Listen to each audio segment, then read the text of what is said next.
Iran ने सीधी सीधी मांग रख दी है अमेरिका के सामने कि हमारा जो नुकसान हुआ है उसकी भरपाई करो और वादा करो, हमें लिखित में दो कि आप भविष्य में ईरान पर हमला नहीं करोगे। और भी छोटी मोटी शर्तें वो पहले रख चुका है कि हम बात भी करेंगे तो हम अपने मिसाइल प्रोग्राम पर बात नहीं करेंगे, हम इस पे बात नहीं करेंगे, उस पे। तो दोस्तों बड़ी शर्त ईरान ने रखी है।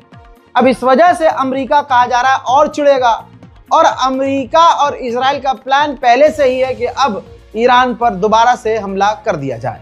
वहीं ईरान के ऊपर बड़ा इल्जाम लगाया गया है, पूरा षड्यंत्र रचा गया है। ये स्टेटमेंट है, इसमें एक दो देश नहीं, इसके अंदर America, Germany, France, Finland, Denmark, Chechnya, Canada, Belgium, Australia, Albania, UK, Netherland, Spain और स्वीडन, ये तमाम वो देश हैं जो एक ही थाली के चट्टे बट्टे हैं। इन्होंने आरोप लगाया ईरान पर कि ईरान की इंटेलिजेंस मूसाद की जो होती है वो हमारे अपने देशों में लोगों को किडनैप कर रही है, लोगों को मार रही है।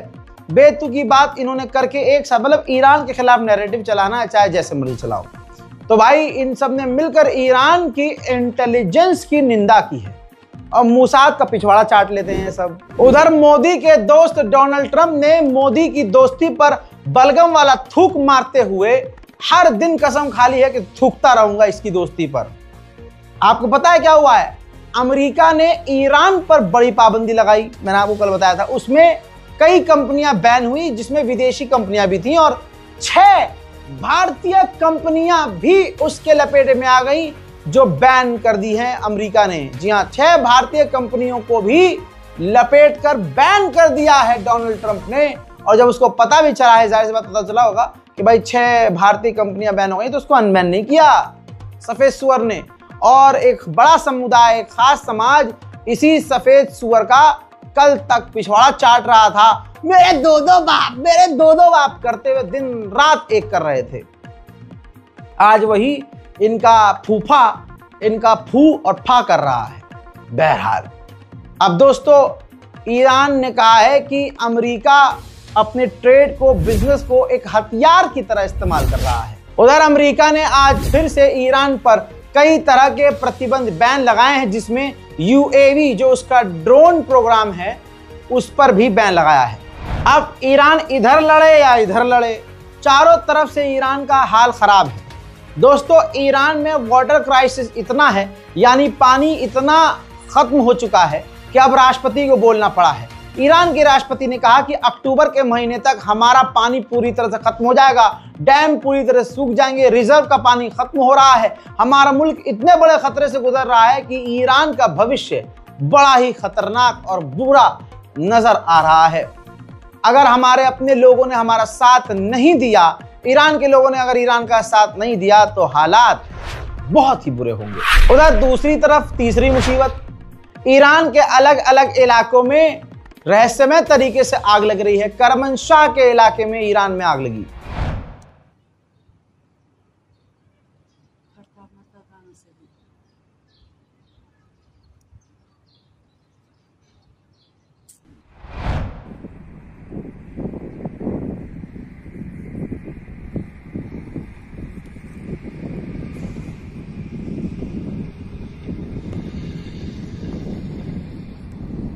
उधर मशहद में कायम हॉस्पिटल के पास आग लग गई।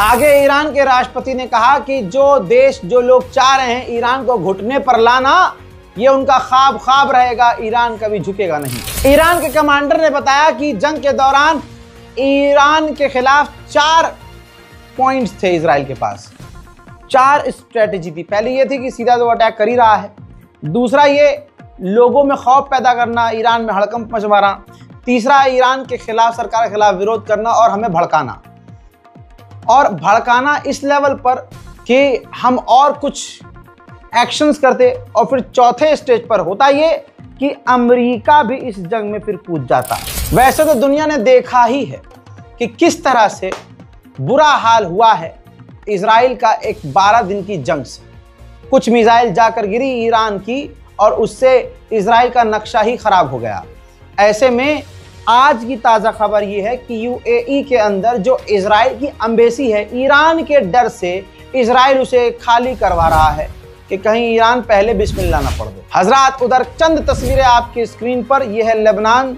लेबनान में कहने के लिए दुनिया के सामने कितना झूठा है आप याद करिए। इजराइल ने कहा था सीज फायर है लेबनान में हमारा, यह है सीज फायर दोस्तों। पूरी तरह से तबाही मचा रहा है लेबनान में इजराइल और दुनिया में कहता फिर रहा है कि हमने तो सीज फायर किया हुआ है। इसके अलावा लेबनान के आसमान में लगातार इजराइल के ड्रोन भी उड़ते हुए देखे जा रहे हैं। देखिए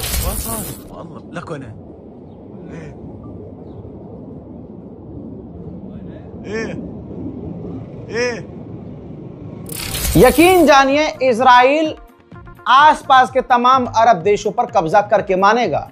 यह अरब देश पैसा लेकर, हथियार लेकर अमेरिका से और सरकार के लालच में, शासन के लालच में खामोश तो बैठे हैं, लेकिन एक दिन सब फंसेंगे, सब मरेंगे। ये देखिए लेबनान में इजराइल अपना जो मिलिट्री बेस है उसको अपग्रेड कर रहा है, उसमें शक्ति डाल रहा है, मतलब हथियार तैनात कर रहा है, अपने बेस को मजबूत कर रहा है, उसको अपग्रेड कर रहा है।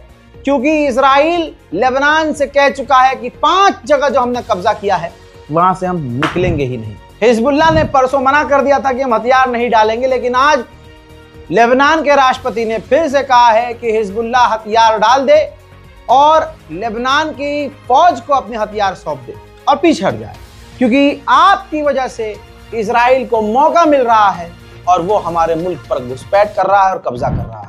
उधर सीरिया के विदेश मंत्री, तस्वीर आपके सामने, कल मैंने आपको बताया था, आज दिखा रहा हूं। सीरिया के विदेश मंत्री रशिया पहुंचे और रशिया में उन्होंने पुतिन और तमाम रूसी सरकार के नेताओं से मुलाकात करी। रशिया ने सीरिया का साथ दिया और कहा कि जिस तरह से इजराइल ने सीरिया के अंदर घुसपैठ की है ये सरासर गलत है। उधर लरुए जो हैं सीरिया के विदेश मंत्री, रशिया जाकर बोलने लगे। उन्होंने बोला कि हमारा कोई ऐसा इरादा नहीं है कि हम इजराइल के खिलाफ एग्रेशन दिखाएं और मतलब आक्रामक हों। सुनिए ये खबर और शेयर जरूर कीजिएगा। Have no aggressive intentions against Israel. We are restoring the country. We are tired of the war. We have grown tired of the war for that 10 years. And we want to see the Syrian people reunited. We have a lot of refugees or internally displaced persons. And we need stability. But for stability, we need help from our friends. उधर Romania में जो Israeli झुंड है वो death to अरब के नारे लगाते हुए देखा गया है। सोशल मीडिया पर वीडियो वायरल है। अरब के लोग इस वजह से जलील और हो रहे हैं कि जो देश, जो लोग सारे अरब को खत्म करने की बात कर रहे हैं, कुछ गंदी नस्ल के सुअरों ने इन्हीं इजराइल से, कुछ अरब देशों ने इस इजराइल से दोस्ती की हुई है, अब्राहम अकॉर्ड, और ये कह रहे हैं डेथ टू अरब। सुनिए।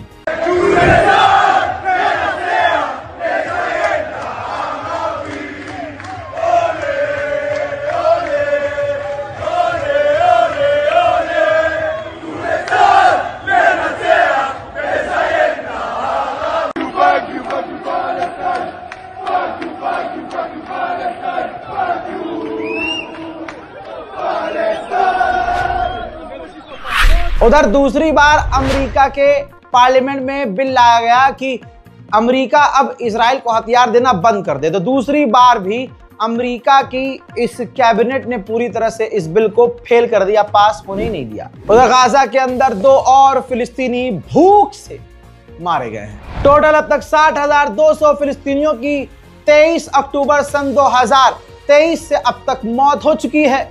और ब्रिटेन की एजेंसी, जर्मनी की एजेंसी और बहुत सारी एनजीओ कह चुकी है कि गाजा के अंदर आंकड़े 60 जो हजार बताए जा रहे हैं वो 60 नहीं, मरने वालों की संख्या 1 लाख के पार कब का हो चुकी है। उधर इजराइल के सेटलरों का हाल देखिए, देखिए इजराइल के सेटलर पिकनिक मनाने गाजा जा रहे हैं और गाजा में जाकर अपनी उंगलियों से इशारा कर कर जमीन सिलेक्ट कर रहे हैं, एरिया सिलेक्ट कर रहे हैं कि कौन से इलाके में हम कब्जा करके मकान और अपना घर बनाएंगे। मदद के नाम पर ऊपर से मौत गिर रही है।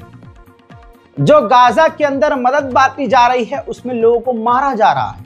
ऊपर से जब मदद फेंकी जाती है तो उसमें लपकने के चक्कर में, क्योंकि भूखे लोग हैं बेचारों के ऊपर गिरता है, कई मारे जा चुके हैं, पहले भी मारे जा चुके हैं 1 साल पहले जब हवा से मदद गिराई जा रही थी, और अभी भी ऐसी खबरें आ रही है। और इसी के अलावा जो अमेरिकी एजेंसी गाजा के अंदर मदद बांट रही है वो भी लोगों को मार रही है। तो एक गाजा का नौजवान अपने मुंह से खुद कह रहा है कि ये मदद नहीं है, ये मौत है।